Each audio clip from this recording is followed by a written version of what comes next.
If you just typed, "What are the success rates of IVF with donor eggs at age 45 into a search bar, take a deep breath.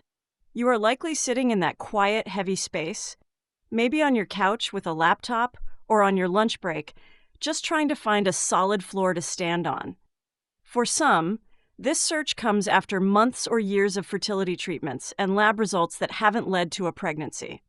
You've watched the AMH numbers drop and the FSH climb. But for others, you might be at the very beginning, only to be met with biological data you weren't expecting.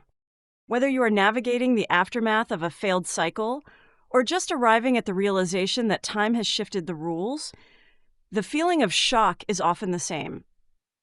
When a provider first mentions the word donor, the world can feel like it has stopped. It can feel like a door has been slammed and locked, and you're just sitting there, trying to understand the path that led here. Right now, you are looking at a biological crossroads. But here's the reality, the kind of honesty that helps provide some clarity in the middle of all the noise. Statistically, and we have to look at the clinical reports here, researchers suggest there is approximately a 1% probability of a live birth using your own eggs at 45. It is a difficult number to process. It feels personal, even though it is just a matter of cellular biology. But with a donor, many clinical reports suggest that potential probability rises to an estimated 60% per transfer. That shift in probability, moving from a 1% estimate to a 60% estimate, is the gap we need to talk about. Today, we look at these numbers with total honesty. Understanding why these statistical cliffs exist is a foundational step in deciding if this path is one you want to explore for your future child. Welcome to Donor Egg Diary. I'm a mom who's been where you are, sharing the research I've gathered. This is a private space to help you find your own way forward for yourself and your future child. Let's get to the data. Welcome to the series. Today we are looking at why those numbers are so different. We are stepping away from the big picture talk and looking at the why behind the clinical barriers some women encounter. We are going into the details that help paint a fuller picture than a standard pamphlet. If you are 45, sitting there on your break, you might be asking, what exactly is going on with my eggs right now? Or why does a natural pregnancy carry different medical risks at this age? And why is an own egg cycle so often discouraged by specialists, even if I've never tried one before? If you are feeling the pressure of this pivot, it isn't a personal failure. It is often just a matter of biology changing its rules. Today is about the facts that help explain why a clinic might recommend a different path. We are moving from, "Why is this happening?" to "What is the most stable way to protect the person I hope to meet?" Quick check. This is the insider track, not medical or legal advice.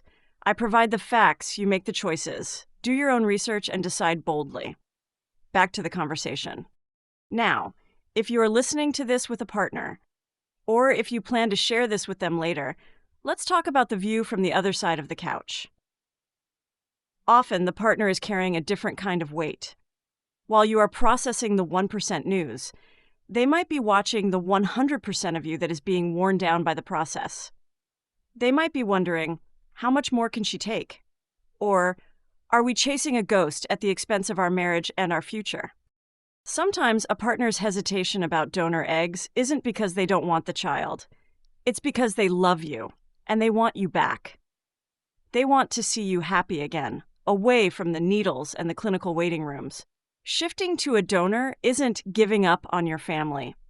For many couples, it is the moment they stop being a patient and a caregiver and start being a team again. It is a decision to move toward a more predictable path so you can focus on the life you are building together, rather than the biology you are fighting. It is an act of profound love to say, let's find a way that brings us closer to our child and back to each other.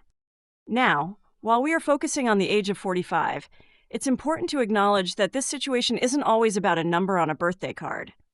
You might be listening to this at 30 or 35 and wondering, why am I needing donor eggs so young? Some women experience premature ovarian insufficiency, or POI. This is when the biological reserve essentially depletes decades earlier than expected. For these women, the 1% statistic hits just as hard, but with a different set of questions. And then there is the woman asking, Can a 50-year-old get pregnant with donor eggs? While some might assume they have timed out, the technical reality can be quite beautiful. At 50, the conversation often moves away from egg quality, because a donor provides that, and shifts toward maternal fitness. Historically, clinical data shows that pregnancy at this age is possible. Reports from various countries show that births to women over 50 have increased significantly over the last 2 decades. At this stage, a medical team is no longer looking at your ovaries, they are looking at your heart, your lungs, and your overall health. To get medical clearance at 50, you'll likely face a more rigorous checklist. Things like cardiac stress tests, mammograms, and colonoscopies. Why? Because the goal is to ensure your body is a safe harbor for that child. Whether you are 30 with a medical condition or 50 with a dream, the shift in success rates remains the same because it's always about the age of the egg, not the age of the heart. That being said, to be really honest, I have heard very few reputable clinics may allow those over 50 to use donor eggs. And if they do, they say it usually costs a lot more in many ways. So something to research more for sure. By age 45, the issue usually isn't your health. It isn't how many vitamins you take or how young you feel. It is often the internal architecture of the egg itself. Specifically, a tiny structure called the spindle apparatus. Think of the spindle apparatus as the egg's master sorter. Its only job, its entire purpose, is to organize DNA. To create a healthy embryo, the egg must divide its chromosomes perfectly. The spindle apparatus acts like microscopic winches and cables. These cables grab onto the DNA and pull it into 2 clean piles. But after 45 years, these cables can become brittle or sticky. They may fray. They might even snap during the sorting process. Instead of pulling a clean 23 chromosomes into each pile, the piles get messy. The science calls this aneuploidy. At 45, some studies show that 90% to 100% of remaining eggs may have these sorting errors. It is a mechanical breakdown. It is not a personal failure. It is a matter of physics and time. It's like trying to run high-end software on a hardware system that has simply seen a lot of years. But here is something we can look closer at. It isn't just the sorting cables, it's the batteries. Inside every egg are mitochondria, the power plants of the cell. At 45, these batteries are often running on empty. An egg needs a massive burst of energy to fuel that first week of life, to push through the fallopian tube and implant in the uterus. In a natural cycle, that journey through the tube is a high-energy trek. If the batteries are low, development may simply stop. It runs out of gas before it can even reach the destination. This is why some women see an embryo that looks good on day 3 that suddenly stops developing by day 5. It is an energy gap. You see, on day 3, the embryo is still running on the energy provided by the egg. But by day 5, the embryo's own genome has to switch on. If the DNA sorting we talked about earlier was messy, or if the batteries are depleted, that switch might never happen. This is the day 5 drop-off that can be so difficult to navigate. It is a biological wall, and at 45, it is a wall that the vast majority of oneg embryos statistically cannot scale. Using donor eggs, it changes the entire map. We aren't just adding support to the process. We are completely bypassing the most unpredictable parts of the journey. First, we bypass the meeting room. In natural conception, the fallopian tube is where the sperm and egg meet.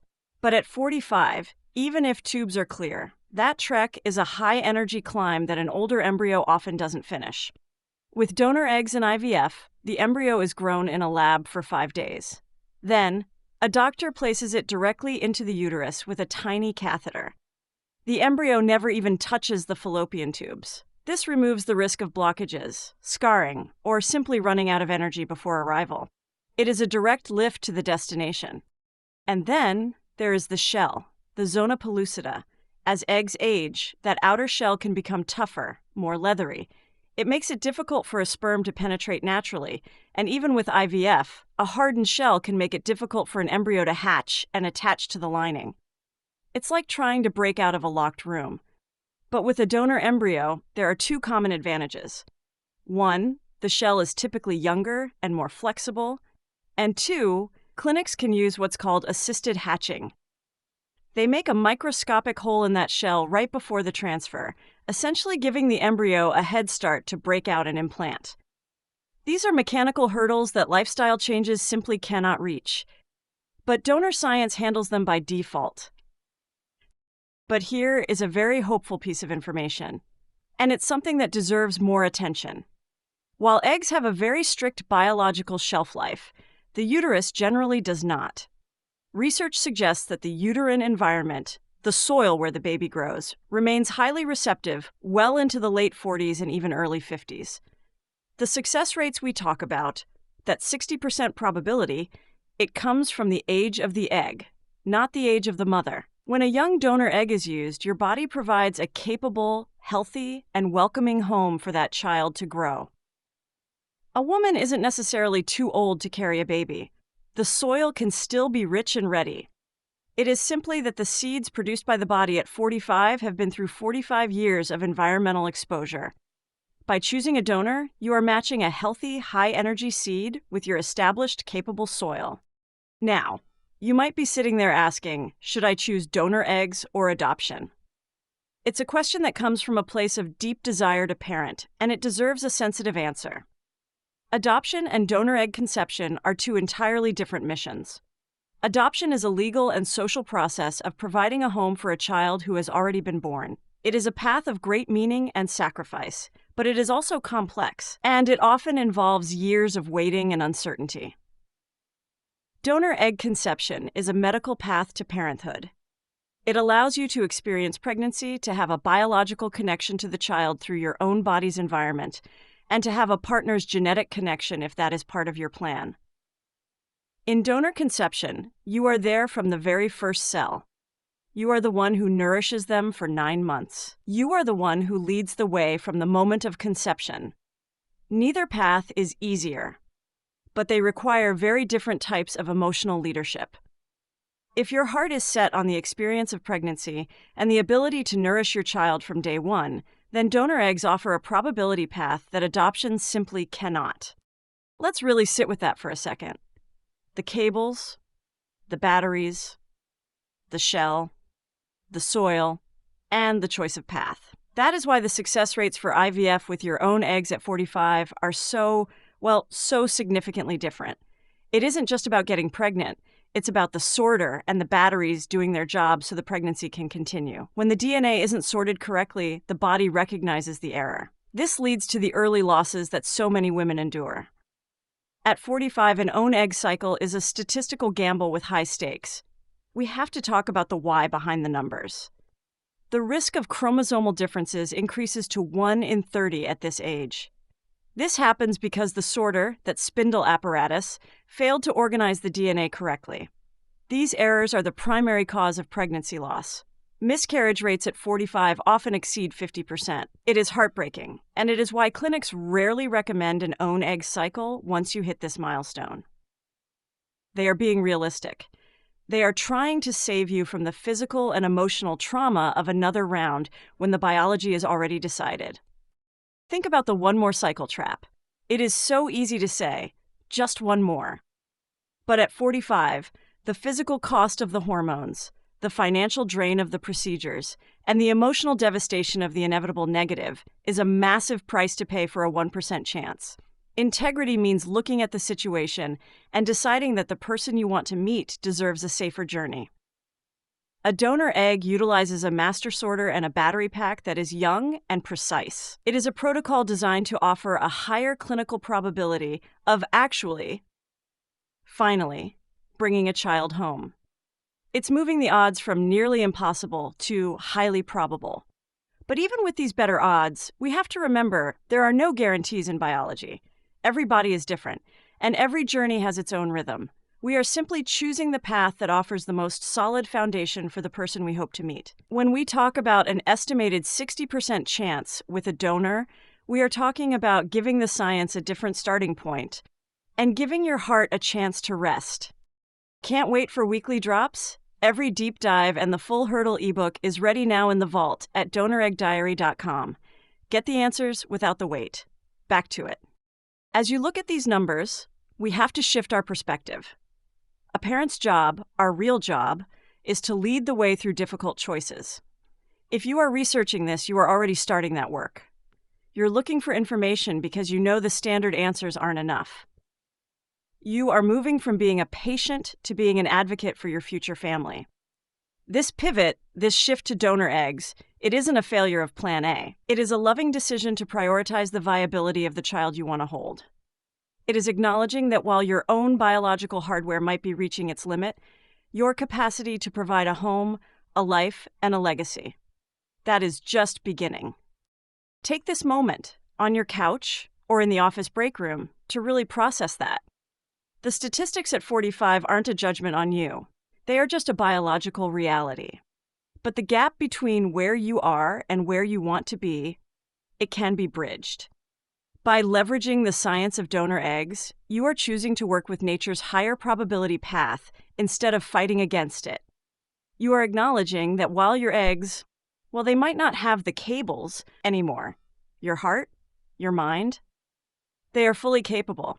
You are choosing to bridge the gap, not just with science, but with a commitment to the truth of your situation. You're trying to build a foundation, one honest fact at a time. This isn't just about an estimated 60% chance, it's about the relief of possibly having a plan that might make sense to you,